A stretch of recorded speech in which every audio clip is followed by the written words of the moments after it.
A Amnésia, conto de Iba Mendes, nasceu minutos antes de o Repórter Esso anunciar.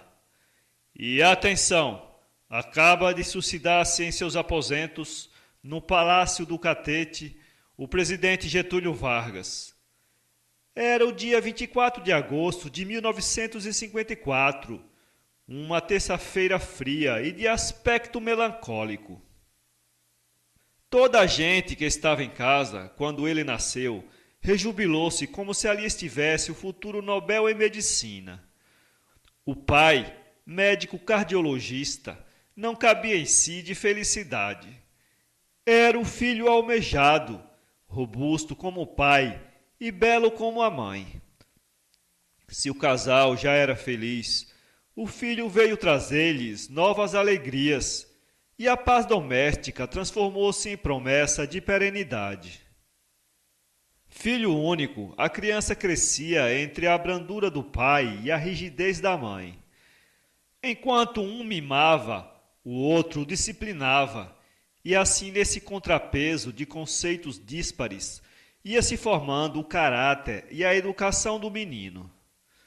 Até completar 16 anos, todo ele respirava uma saúde de ferro e, ao menor sinal de moléstia, um simples resfriado, uma tosse passageira, um espirro vulgar, era de pronto submetido a uma rigorosa análise anatômica e outros cuidados relacionados à higiene e à alimentação.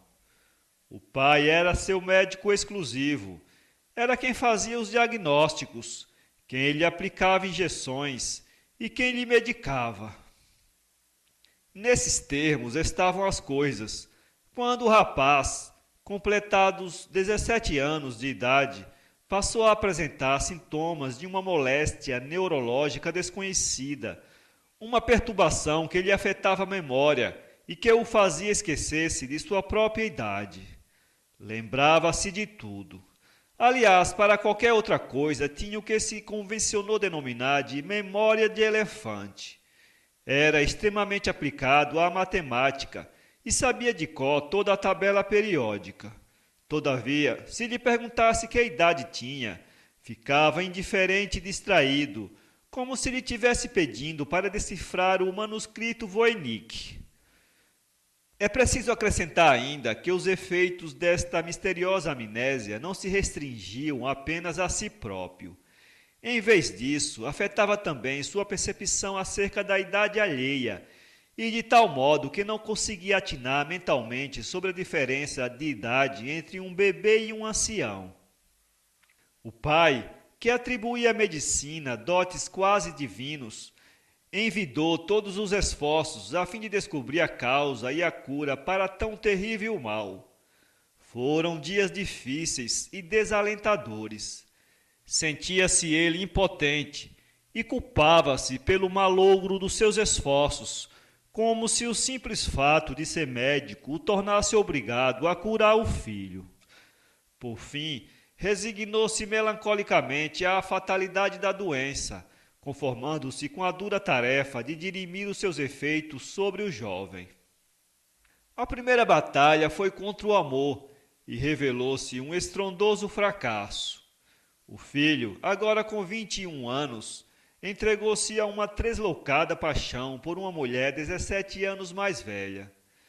A preocupação dos pais, no entanto, não era propriamente com a desproporção das idades de ambos, mas com a feiura da futura nora. Na opinião da mãe, a mulher era excepcionalmente feia, feia de uma maneira constrangedora. A batalha fora enfim vencida pelo filho, que se casou com 23 anos de idade. Deu-se isso no ano de 1977.